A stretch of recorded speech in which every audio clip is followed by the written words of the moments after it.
Hello everyone, back tuning into today's second video. We're going to have a look at the weather for the next week to 10 days for today's second video. So this is going to take us to around the 14th of March, but we had to go out beyond that actually with the extended GFS and ECM ensembles, which run to around a couple of weeks. We'll also have a look at the CFSB2 for the next month. There's a few hints with model output around the middle part of March, and it's varying from run to run about exactly when this is, but sometime around the middle part of March we might be on course for quite a cold snap. We might get the wind into the north and pull down some genuinely Arctic or polar origin air, and that might bring quite a substantial drop in temperature around the middle part. I'm not sure if it'll come off or not, but there's a few hints in model output, and we'll talk about that very short. Just say that the March 2019 month-ahead forecast has been released. We're going for an unsettled, changeable month. Quite cool as well, although starting off very mild, but quite a coolish month probable, and also quite unsettled until around the last week or so, when it should start getting quite a lot warmer and more spring-like. So have a look at that, see what's going on. Tonight we're going to have our first events update for this spring and summer season. We're looking at Cheltenham Festival. That's always the first event in the middle of March, so we'll be doing a forecast with Cheltenham Festival, getting the events page at Gazwevids going for another spring and summer season. That will be with you this evening. I'm going to start off with February data though. So got the data in from the UK Met Office now for February. We're still waiting for the data for the overall winter, by the way. So I know a lot of you are waiting for the Gazwevids.com winter 2018-19 forecast verification. You're waiting to see how the forecast did. And we will verify that forecast, I promise you that, when we get the data in from the UK Met. We will bring that verification to you. At the moment, we're just waiting. I think it'll be up sometime this week, but it's with the UK Met when they get it up, and when they do, then we'll be able to do our winter 2018-19 forecast verification. But that will be with you, don't worry, that's going to be coming up in the next few days.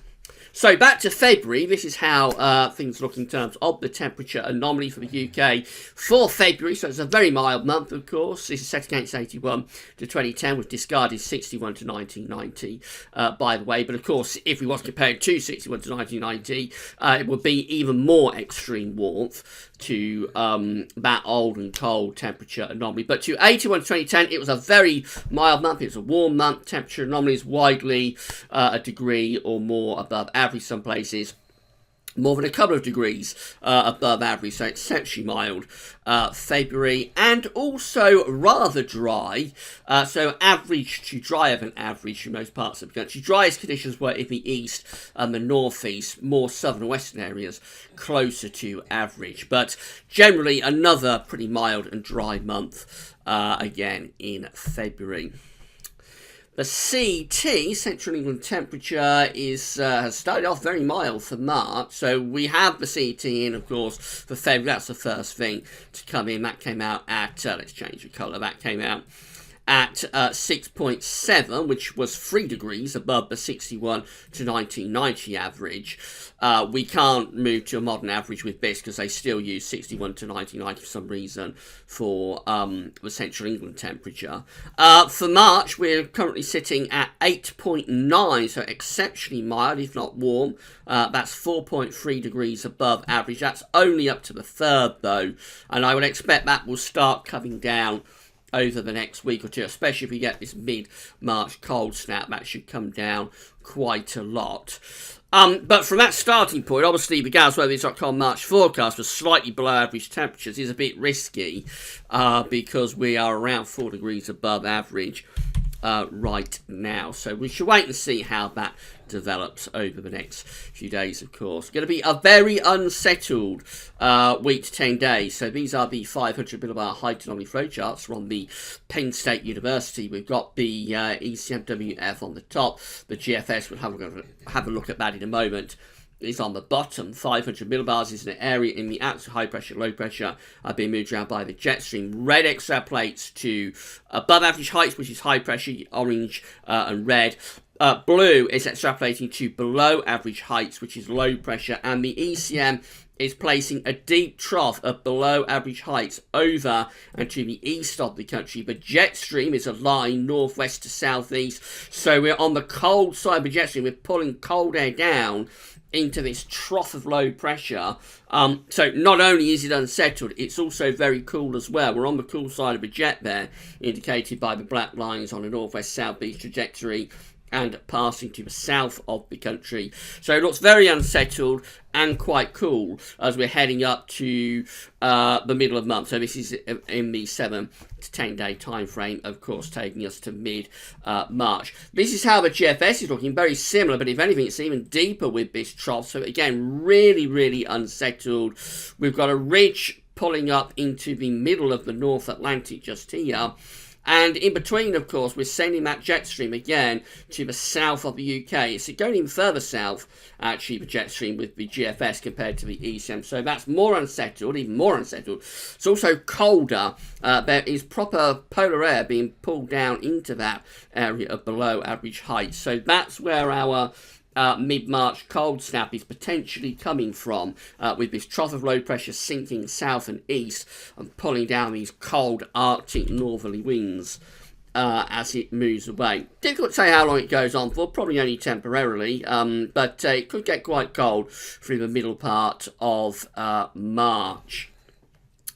So I just got to pause the video there because I just realised that I haven't got the GFS ensembles up today. So that's the next thing I'm going to look at. So I just got to pause the video, get GFS ensembles up for our latest location, and we'll be back in around 2 seconds time. Right, we're back. Sorry about that. We got the GFS ensembles up now, so that's the next thing we'll look at.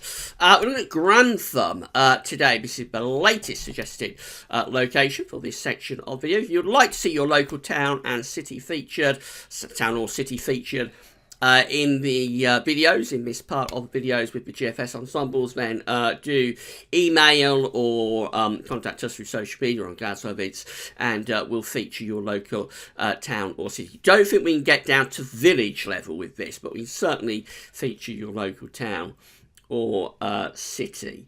So we're looking at Grantham today. The red line here is the 30-year upper air temperature average for Grantham, and we're starting off quite cool actually today. Going to go a bit milder around the middle of the week. Going to pull up some low pressure. Going to bring quite a lot of rain with it, that low pressure from Tuesday to Wednesday, but it will temporarily increase the temperature a little bit with a warm sector. Then the temperatures drop again as we go through towards the end of the week.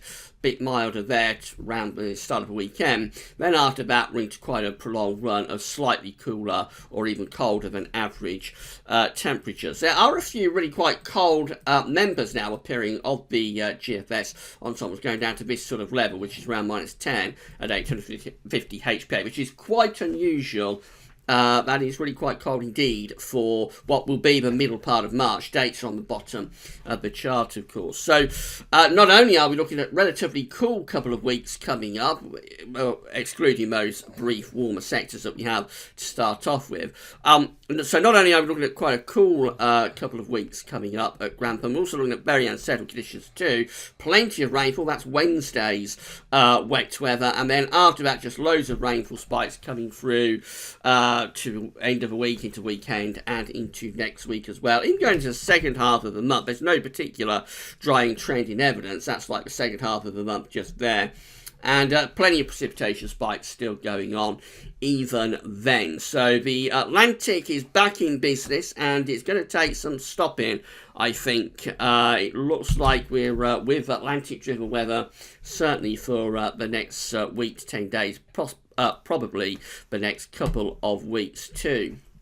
Temperature anomalies from the 4th to the 12th of March, close to average. Northern parts of the country a little bit colder than average. England and Wales possibly still a little bit on the milder than average side down there. Notice it's going colder all the time across Scandinavia. Precipitation-wise, so it looks like it's going to be a very unsettled week from the 4th to the 12th of March, with precipitation anomalies above average widely across the UK, so a real flip on the weather that we had in February. Look what's happening in America. Still remains very cold, with the temperature anomaly there from the 4th to the 12th of March, significantly colder than average, particularly up here around the Midwest and going up to these northern states. So very, very cold temperature anomalies there, but widely across the US looking cold, even down into the south, far south of America. Cold on average. Of course, they've had really devastating tornadoes over the past few hours in Alabama, and that's a result of this cold air digging in from Northern America and from Canada, spawning big storms and tornadoes. Precipitation anomalies across the states from the 4th to the 12th of March.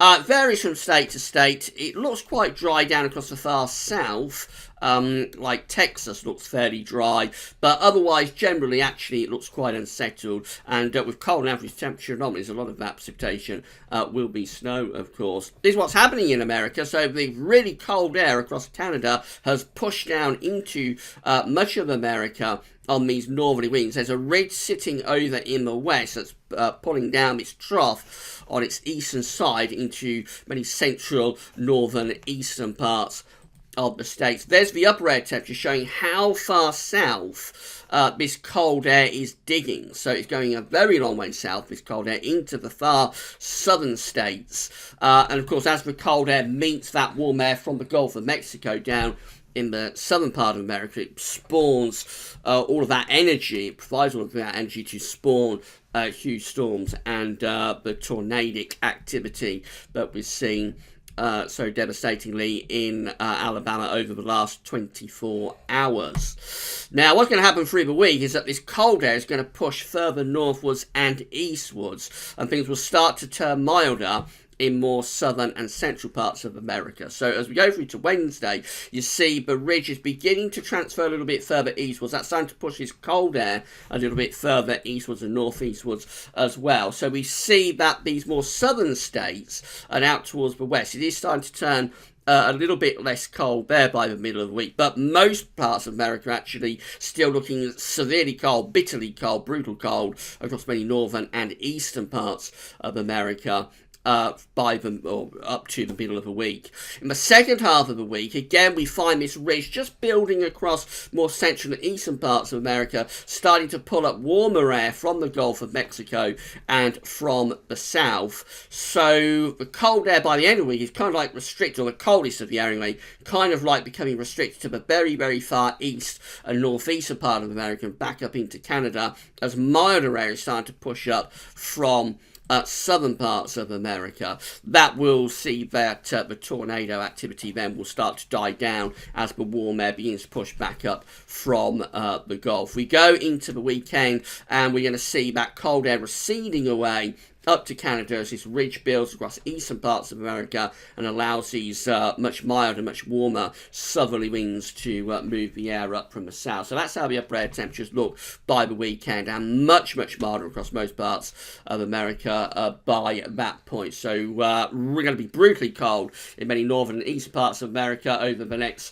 4 or 5 days, but by next weekend, or by the weekend, we should see most of that cold air receding back into Canada as warm air returns from the south. Coming back close to home, this is how the midnight run of the GFS was looking for Thursday. Very unsettled, so low pressure going to bring a bit of a deluge on Wednesday. Some heavy rain will be pushing across many parts of the country. Low pressure clears away on Thursday and starts to pull down these colder northerly winds. It's slightly quiet today on Friday, but it will be quite chilly. Low pressure never far away though, so into the weekend, more low pressures coming back in from off the Atlantic. This one on Sunday looks quite nasty. We could be doing a repeat there of yesterday with Storm Freya, so that could be one to watch out for. Sunny to Monday, maybe another named storm coming along then. That low pressure moves out into the North Sea on Monday, the 11th of March, a week away, leaves us in this cold or cool, showery run of northwesterly winds. Heading up towards day 10, the jet stream is digging southwards. The black line here is the jet stream. That's digging well south of the UK. And we're starting to pull down excuse me, we're starting to pull down colder winds from the north as we move up to day 10. We do actually go into a direct northerly by day 10. That is Thursday the 14th of March. The isobars are coming from a long way north. You follow the isobars back, they're originating from up here, right in the north pole, and that northerly wind is pushing down into the UK. So by the middle of March, we're back to winter. We're out to bring night frost for all parts of the country and probably snow showers, particularly to the north, but other places would be at risk of getting a little bit of snow there as well. There's the upper air temperature showing a minus 10 Celsius isotherm is digging into the north, which is quite impressive for the middle of March. Doesn't last all that long. By the time you get through to the 15th of March, it means to begin to back into the west again.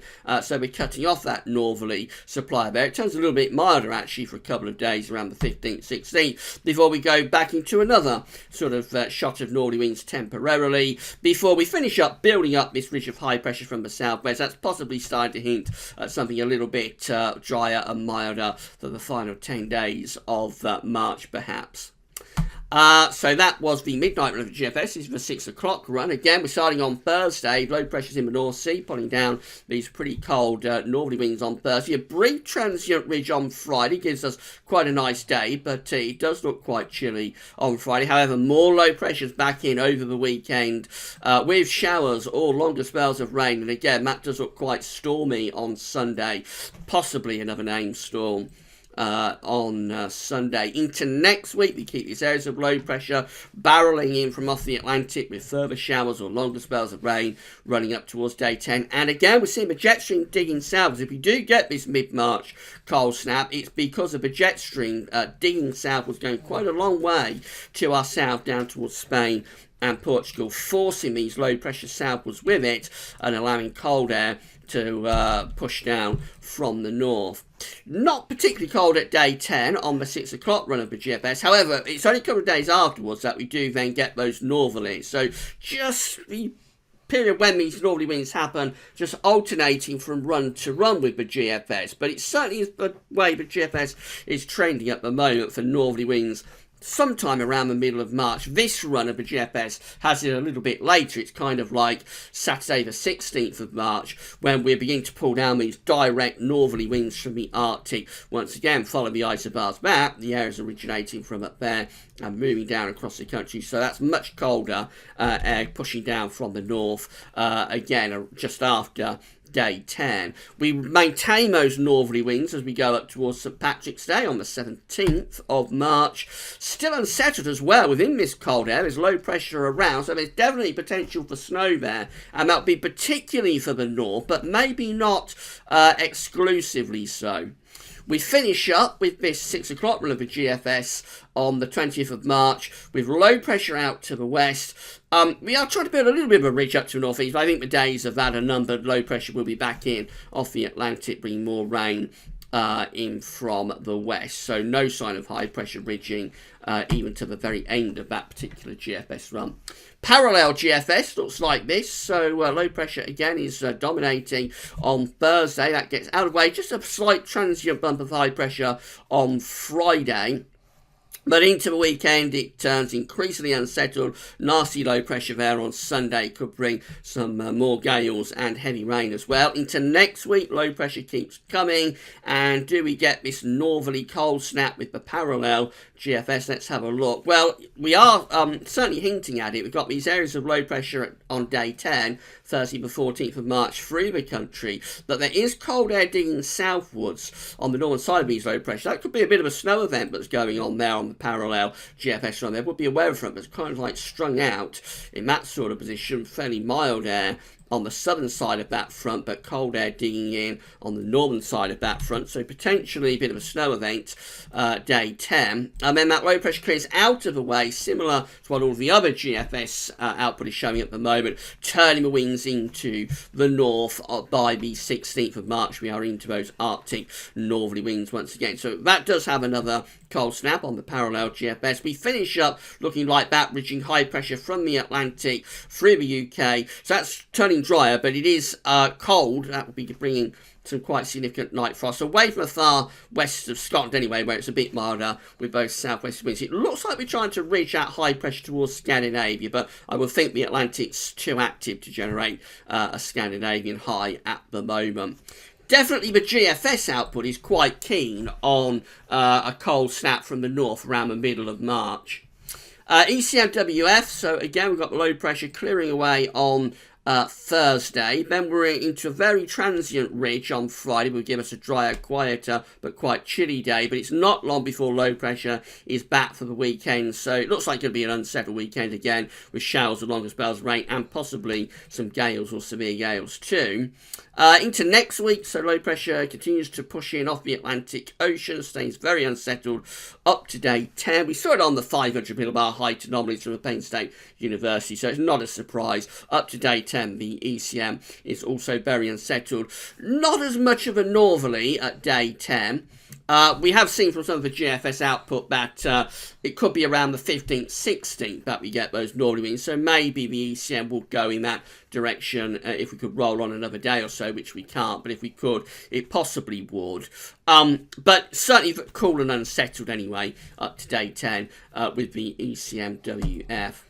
These are how the ECM ensembles are looking via the postage stamps at the Icelandic Met Office for the scenarios for day 10, which of course is the 14th of March. We find that we've got 31 members of the ECM ensembles with low pressure over and to the east of the country. A ridge is in the Atlantic. Jet streams digging southwards, so very unsettled at day 10 with those 31 members of the ECM ensembles, and quite cool too. Then there's another 20 that has low pressure just a little bit further to the east of us, and then perhaps be pulling down some slightly colder air from the north. But whichever scenario we take, whether it's a 31 here or the 20 there, it looks very unsettled up to day 10. In 2 weeks' time, these are the scenarios that are on the table, and just a few signs of a change in a couple of weeks. So this is the 19th of March. It's 368 hours away. We've got 20 members of the ECM ensembles that are building a ridge up from the south. These ones just here are building high pressure up from the south. Low pressure is out to the northwest, and the jet stream will be going north as well. So those are turning drier. It's breaking us out of the Atlantic onslaught. They're turning drier, and they'd be much more spring-like as well. They'd be starting to pull the winds up from further south and southwest. So that would be a return of spring with those 20 ECM ensemble members on the 19th of March. There's 14 that still have low pressure over and to the east of the country, so they're unsettled and quite cool as well. There's another 9 that have low pressure just through the UK, so those ones look very unsettled. And then there's 8, it's a minority option, but it does include the ECM control run that actually has a bit of a Scandinavian high.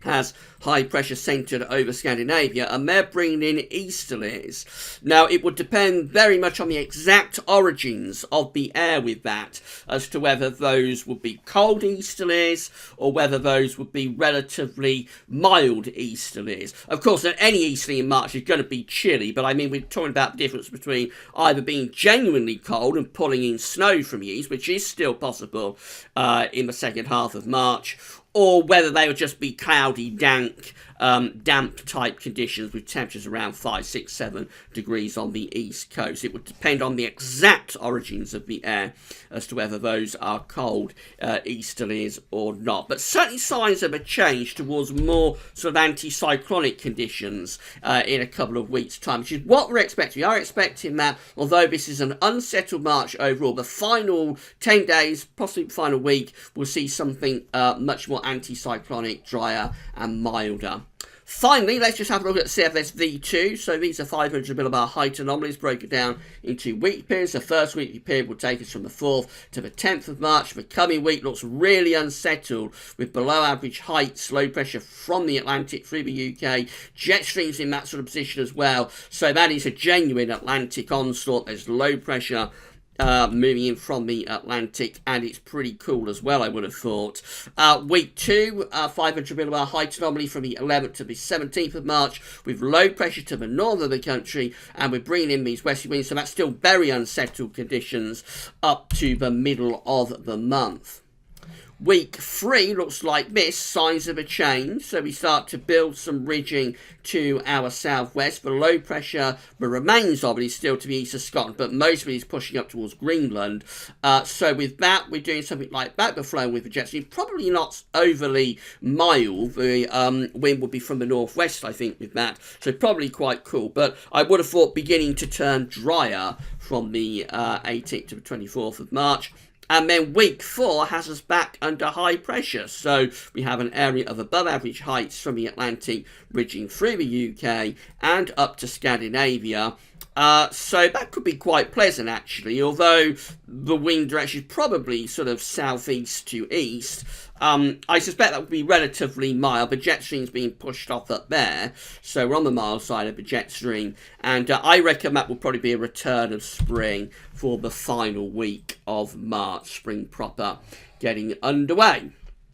So all the evidence is add up to the middle of March. It's going to be very unsettled. Low pressure is going to continue to bring showers along with spells of rain. Much needed and very useful rain, I have to say, after such a prolonged dry period. So it's good news, really, but we're having this unsettled spell. There are those hints that mid-March could provide quite a potent cold snap from the north. We might pull down some Arctic winds, some northerly winds, sometime around the middle of the month, say from the 14th to the 17th. Sometime in that sort of time frame, chance of a cold snap. And still those hints are there, but when we get through to the final 10 days or so of March, then we might get a pattern change to something drier and potentially rather milder and more spring-like as well. We shall wait and see about that. Right, we'll be back this evening with a look at the weather for the Cheltenham Festival next week, getting Gazov's events page underway with the first event of the spring and summer season, which is always the Cheltenham Festival, so that'll be with you tonight. Don't forget to check out the March month-ahead forecast if you haven't yet done so. That's all for now, though, and thanks for watching.